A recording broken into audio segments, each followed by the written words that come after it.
வணக்கம். விஜயின் பரந்தூர் விசிட்டுக்கு பின்பு இறங்கி வந்த தமிழக அரசு முதல் முறையாக பரந்தூர் மக்களுக்கு விளக்கம் அளித்துள்ளது. 910 நாட்களாக பரந்தூர் மக்கள் தங்கள் பகுதியில் பசுமை விமான நிலையத்தை அமைக்க வேண்டாம், தங்கள் பகுதியில் உள்ள நிலங்களை நாங்கள் விட்டுத்தர மாட்டோம், நாங்கள் காலம் காலமாக இங்குதான் வாழ்ந்து வருகிறோம், எனவே இந்த இடத்தை விட்டு நாங்கள் வெளியேற மாட்டோம் என போராடி வருகிறார்கள். இதுவரையிலும் வாய் திறக்காத மாநில அரசு விஜய் அவர்களின் பரந்தூர் விசிட்டுக்கு பின்பு முதல் முறையாக யாருக்கும் பாதிப்பு இல்லாத வகையில் மக்களுக்கு போதிய செட்டில்மெண்டோடு இந்த விமான நிலையம் அமைக்கப்படும் என்ற ஒரு அறிக்கையை வெளியிட்டுள்ளது.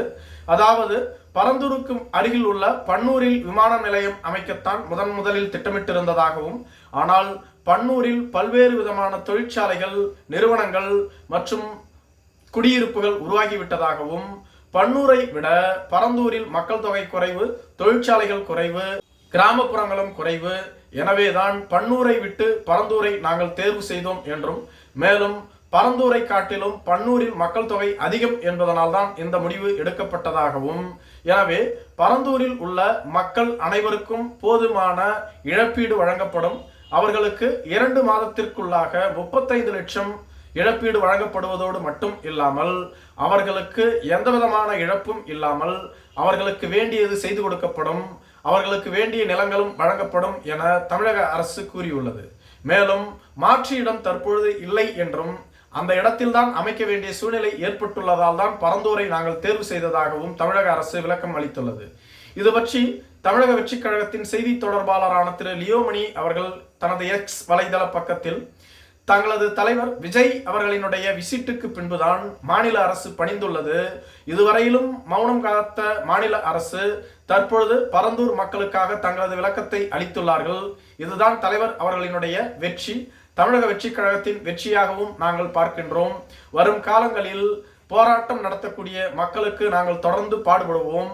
தமிழக அரசினுடைய விளக்கம் எங்களுக்கு தேவையில்லை, பரந்தூரில் விமான நிலையம் அமைக்கக்கூடாது என்பதுதான் எங்களது வாதம். தமிழக அரசு கொடுத்துள்ள விளக்கத்தை வைத்துக்கொண்டு எதையும் செய்ய முடியாது. அந்த பகுதியில் விமான நிலையம் அமைக்கக்கூடாது, இது விவசாய நிலம் சார்ந்த பகுதி, அதற்கு பதிலாக விவசாய நிலம் இல்லாத மக்கள் பயன்படுத்தப்படாத நிலம் உள்ள பகுதிகளில் நீங்கள் விமான நிலையத்தை அமைத்துக் கொள்ளுங்கள், அதற்கு நாங்கள் தடையாக இல்லை. மக்கள் பயன்பாட்டில் உள்ள 9 நீர்நிலைகள் உள்ள விவசாயம் செழிக்கக்கூடிய நிலத்தை எடுக்கக்கூடாது என்பதுதான் எங்களது ஆதங்கம். மேலும் ஒரு விவசாயி கூட இதனால் பாதிக்கப்படக்கூடாது, அவர்களுக்காக நாங்கள் தொடர்ந்து சட்ட போராட்டத்தையும் நடத்த தயாராக இருக்கின்றோம். இதுதான் எங்கள் கட்சிக்கும் எங்களது தலைவருக்கும் கிடைத்த மிகப்பெரிய வெற்றி என பதிவிட்டிருந்தார். மேலும் பரந்தூரை தொடர்ந்து தங்களது தலைவர் மிக விரைவில் வேங்கை வயல் செல்ல உள்ளார் என்றும், பரந்தூரில் பாதிக்கப்பட்ட மக்களுக்கு எவ்வாறு ஆதரவாக இருந்தாரோ அதே போன்று வேங்கை வயல் மக்களுக்கும் ஆதரவாக இருப்பார். பரந்தூர் மக்களுக்காக ஒரு நாள் போராட அனுமதி கேட்ட விஜய் ஒரு நாள் கூட போராடவில்லை என பலர் விமர்சனம் செய்திருந்தாலும், எங்கள் தலைவர் பேசிய 10 நிமிட உரைக்கு தமிழக அரசு பணிந்துள்ளது என்றால் எங்களது கட்சியினுடைய பலத்தை பாருங்கள், அதுதான் எங்களது கட்சியினுடைய வெற்றி. இதே போன்று வேங்கை வயல் மக்களுக்காகவும் தமிழக வெற்றிக் கழகம் போராடும், வேங்கை வயல் மக்களுக்கும் உரிய நீதி கிடைக்கும் என்பதை நான் இங்கு தெரிவித்துக் கொள்கிறேன் என தனது வலைதள பக்கத்தில் பதிவிட்டிருந்தார். நன்றி.